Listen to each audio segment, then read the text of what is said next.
Alright, so let me get you up to speed. I live in Malaysia. I'm from Spain. This summer I wanted to go visit my family and friends back home. What with all the COVID-19 situation and not being able to travel for 2 years to go see them, right? Well, there is this thing called quarantine. I'm pretty sure you heard this word quite often as of late. In Malaysia, where I currently reside, it is mandatory for all returning travelers from overseas.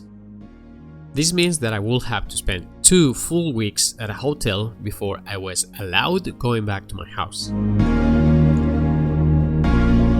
Malaysia charges you quite a decent amount of money for it, so I guess it is used almost as a deterrent for people to leave the country and come back. I get it, but I had to see my family. There were things that I needed to do, and this was not a choice, it was a fact of life. I had to learn to live with it. So let's go a little bit back in time when I decided to make a video about using cheap paints. Survival kits, that was the main idea.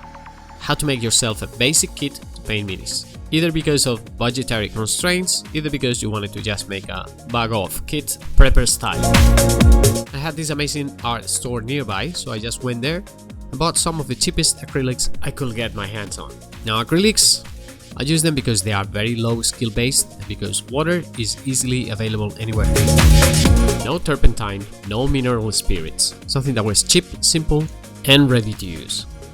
Little did I imagine I will have to use this myself in a real life situation. Let's start with the colors. I wanted to keep it basic and cheap.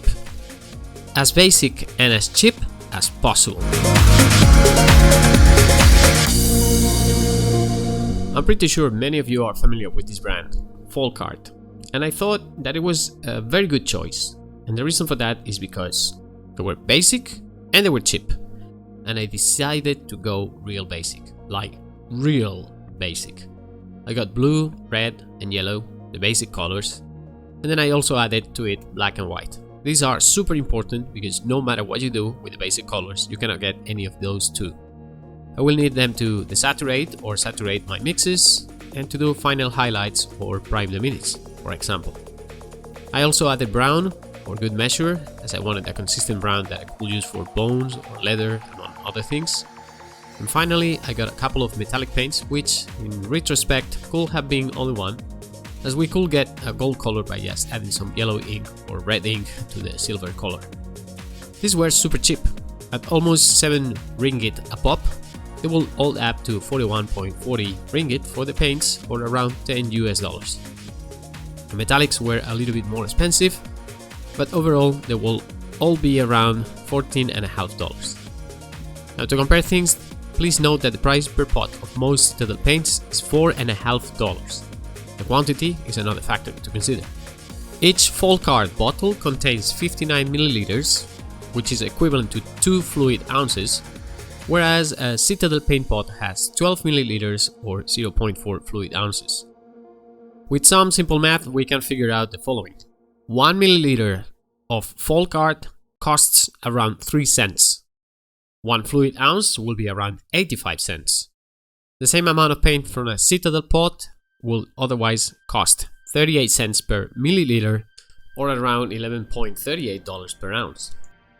Now, if we are using contrast, the price will have been 43 cents per milliliter and $13 per ounce. The metallic paints from FolkArt are a little bit different, a little bit more expensive, but if we still compare 4 cents per milliliter of FolkArt versus those 38 cents for Games Workshop paints, and it's still way cheaper. So we got the paint out of the way. Is that all? No, it's not. For you see, these channel names still matter, even when trying to be cheap. However, I must confess, this next choice was not as cheap. Here, I decided to spend a little bit more money. I chose Liquitex because I had heard good things about them, and because it had all conveniently been packed for me, the same colors and inks. The cost of this set will be around $35 US, so I was within the $50 for the whole thing so far. But this video is not only about the shopping list that I got for my basic set. I mean, you basically can decide whatever paints you want to include in that. Now, I'm gonna also tell you the lessons that I learned through the process. But before doing that, please hit that subscribe button and do not forget to activate notifications. The YouTube algorithm is not very friendly with small channels like mine, and it really makes a huge difference when you guys get the notifications. Thank you very much. Let's get to it now. Number 1. Thin your paints. FolkArt paints are thick, like properly chunky, almost palatable. You can use a knife to spread them as if they were paint Nutella. Even using flow enhancer didn't really make me feel happy about them. I had tried getting them to be a better consistency before bringing them to the hotel.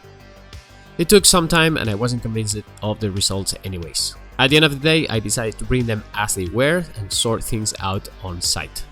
What actually made these paints go from unmanageable lumps of medium and pigment to quite decent colors that I will consider using again was this. An impromptu wet palette I made with the scrap materials I had in my room. A tray from some food I got from room service, a wiping towel that they gave us to clean the room ourselves, remember? Quarantine, and a paper sheet. I was kinda not sold on the whole idea of wet palettes. I had never been, to be honest, but after trying this one, I was completely sold. Cost of this thing? 0. Improvement on painting quality for the paints? Over 9,000. The paint ran smoothly, I could do better blends, mix on the palette, and keep the paint fresh for the whole duration of the painting sessions, which were 4 days, one after the other. Very impressed. Number 2. Priming is important, but it doesn't need to be expensive. Now the first mini I painted was a Reaper Bones mini, and allegedly these do not need to be primed. Big mistake. The paint didn't stick well and the metals took forever to work as intended. It doesn't really matter what paints you end up using, you should always wash and prime your miniatures. These FolkArt paints work perfectly fine for priming with a brush, and they cost a fraction of the equivalent colors from other brands, and they do the job frankly well. So don't be a moron like me and prime your minis. I promise you, this will save you a few headaches. 3. Save on paints, but invest on brushes. These paints work. If you are on a budget, they are a very good choice. If you want to get into miniature painting, but the cost of entry is too high, they should be on your radar. Sure, you can say other brands are way better, and they are, let's not kid ourselves. But if you really want to spend money somewhere and you are on a limited budget, spend it on brushes. The learning curve of using these paints was enough on its own without me trying anything fancy with new brushes. So, if you have some spare money after buying paint and miniatures, do invest in a decent brush. I use this Da Vinci and the price-quality ratio is fantastic. I have been using these for over a year now, painting quite a lot, and I love them. I have links in the description, so make sure that you check them out.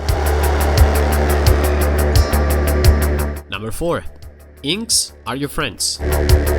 Want to get vibrant colors? Inks are great for this. I love using inks. I am not great at mixing colors, so the Liquitex inks made a big difference. I used them to up the chroma with the colors I was obtaining. All of a sudden, my green popped. The warrior's gloves and satchels became weathered. The metals popped as well. The necromancer's purple, that was so close to her skin tone, went from this to this.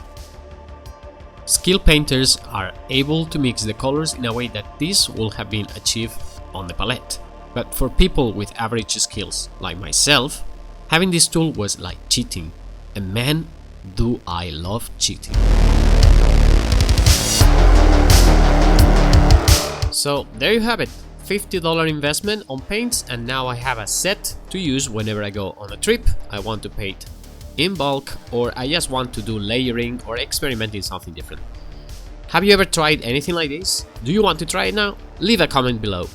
Do you want to support Rush the Wash? Then please leave a like, check my links for some goodies, and if you haven't done it yet, subscribe and activate notifications so you don't miss out on new videos. Also, please consider watching some of my older stuff here. My name is Miguel, this is Rush the Wash, and I will see you guys in the next video. Un beso. Adiós.